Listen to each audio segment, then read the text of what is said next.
அனைவருக்கும் வணக்கம். இன்றைக்கி நம்ம இந்த வீடியோவில் என்ன பார்க்க போகிறோம்னா, நவராத்திரி அன்னைக்கு 1ஆம் நாளுடைய சிறப்பு அம்சங்கள் என்னென்னு பார்க்கலாங்களா? நவராத்திரி அன்னைக்கு முதல் நாள் அம்பாள் மாகேஸ்வரி ரூபத்தில் காட்சி அளிப்பாங்கன்னு சொல்லப்படுது. அவங்களுக்கு மல்லிகை மற்றும் வில்வம் இலை சிவன் கோவிலில் கிடைக்குன்னு சொல்லுவாங்க. இது ரெண்டுலேயும் அர்ச்சனை பண்ணுவது விசேஷம். நமது வீட்டு வாசலில் புள்ளி கோலங்கள் போட வேண்டும்.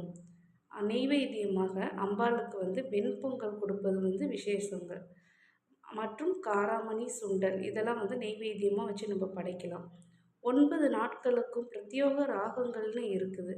அதில் நம்ம முதல் நாள் லலிதா சகஸ்ரநாமம் பாராயணம் பண்ணலாம். மாலை வேளையில் தோடி ராகம் பாடுவது சிறப்பு. இது மாதிரி நவராத்திரி 9 நாளைக்கு என்னென்ன சிறப்பம்சங்கள்னு நம்ம